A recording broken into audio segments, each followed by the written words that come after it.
إن الصلاة كانت على المؤمنين كتابا موقوتا وقوموا لله قانتين قد أفلح المؤمنون الذين هم في صلاتهم خاشعون.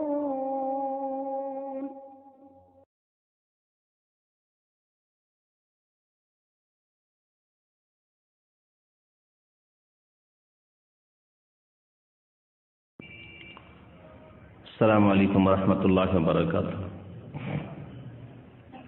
إن الحمد لله نحمده ونستعينه ونستغفره ونعوذ بالله من شرور أنفسنا ومن سيئات أعمالنا من يهده الله فلا مضل له ومن يضلله فلا هادي له وأشهد أن لا إله إلا الله وحده لا شريك له وأشهد أن محمدا عبده ورسوله.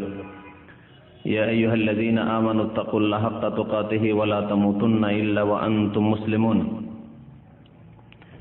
يا أيها الناس اتقوا ربكم الذي خلقكم من نفس واحدة وخلق منها زوجها وبث منهما رجالا كثيرا ونساء واتقوا الله الذي تساءلون به والأرحام إن الله كان عليكم رقيبا. يا أيها الذين آمنوا اتقوا الله وقولوا قولا سديدا يصلح لكم أعمالكم ويغفر لكم ذنوبكم ومن يطع الله ورسوله فقد فاز فوزا عظيما. أما بعد فإن خير الحديث كتاب الله وخير الهدي هدي محمد صلى الله عليه وسلم وشر الأمور محدثاتها وكل محدثة بدعة وكل بدعة ضلالة وكل ضلالة في النار. أعوذ بالله من الشيطان الرجيم. بسم الله الرحمن الرحيم.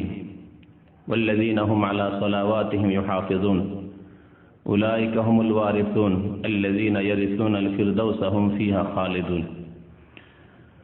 মহান আল্লাহর সমস্ত প্রশংসা যে আল্লাহ পাক রব্বুল আলামিন আমাদের উপর 5 ওয়াক্ত সালাত ফরজ করেছেন। এই 5 ওয়াক্ত ফরজ নামাজ সম্পর্কে আল্লাহ পাক কাল কিয়ামতে বিচার দিবসে মুসলিমদের প্রথম হিসাব নেবেন। এর জন্য আমাদের প্রত্যেককে প্রস্তুত থাকতে হবে। আল্লাহ পাক রব্বুল আলামিন যেমন নামাজ কায়েম করার আদায় করার হিসাব নেবেন এই ফরজ নামাজ, তেমনি কেমন করে আপনি আদায় করেছেন, সেই নামাজ শুদ্ধ হয়েছে কিনা, কার আদর্শ মোতাবেক সেই নামাজ আদায় করেছেন তারও হিসাব আমাদেরকে দিতে হবে।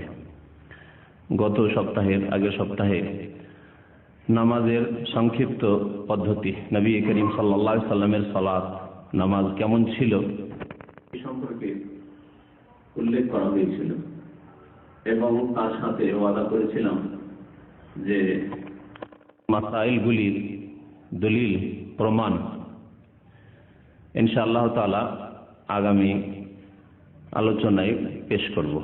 তো আজকে আপনাদের সামনে কাছাকাছি 12টি মাসলা মাসাইল, 12টি বিষয় নামাজ সংক্রান্ত, নামাজের শুরু থেকে শেষ পর্যন্ত। এই 12টি মাসলা মাসাইলের দলিল সহি হাদিস থেকে নিয়ে এসেছি যা আপনাদেরকে শোনাবো, যাতে করে নবী করিম সাল্লাল্লাহু আলাইহি সাল্লামের হাদিসের আলোকে, সুন্নতের আলোকে আমাদের নামাজ সহি শুদ্ধ হয়। কারণ নামাজ যদি ভুল থাকে, নবী করিম সাল্লাল্লাহু আলাইহি সাল্লামের তরিকায় না হয়, তাহলে কবুল হবে না।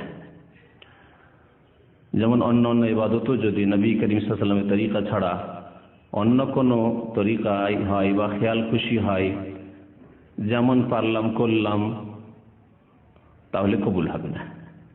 প্রসিদ্ধ হাদিস শুনিয়েছিলাম, মা আয়েশা রাদিয়াল্লাহু তাআলা আনহা বর্ণনা করেছেন, সহিহ মুসলিমে রয়েছে, মান আমিলা আমালান লাইসা আলাইহি আমরুনা, যে ব্যক্তি কোনো আমল করলো, নামাজ পড়লো, রোজা রাখলো, যাকাত দিল, হজ করলো, উমরা করলো, লাইসা আলাইহি আমরুনা, কিন্তু আমার আদর্শ মোতাবেক না, আমার তরিকা অনুযায়ী নয়। কে বলছেন? রাসূলুল্লাহ সাল্লাল্লাহু আলাইহি সাল্লাম, নবী সাল্লাল্লাহু আলাইহি সাল্লামের তরিকা অনুযায়ী নয়। ফাওয়ারাদ্দুন, তাহলে তা প্রত্যাখ্যাত হবে, মারদুদ হয়ে যাবে, কবুল হবে না। নামাজ যতগুলি ইবাদত বন্দেগী রয়েছে, সমস্ত ইবাদত বন্দেগীর মধ্যে সবচাইতে গুরুত্বপূর্ণ ইবাদত হচ্ছে নামাজ। যাতে রয়েছে অন্তরের ইবাদত, বিনয়ী হয়ে খুশু খুজুর সাথে আল্লাহর সামনে দাঁড়াচ্ছেন, অন্তরের ইবাদত রয়েছে। যাতে রয়েছে বাচনিক ইবাদত, জবানের ইবাদত রয়েছে, কথার ইবাদত, তাকবীরে তাহরিমা দিয়ে শুরু করছেন আল্লাহু আকবার, ইবাদত। আল্লাহ সবচেয়ে বড়। সানা, সূরা, ফাতিহা সবগুলি হচ্ছে বাচনিক ইবাদত। রুকু, সাজদা, তাসবিহ, দোয়া, আত্তাহিয়াত সবগুলি হচ্ছে বাচনিক।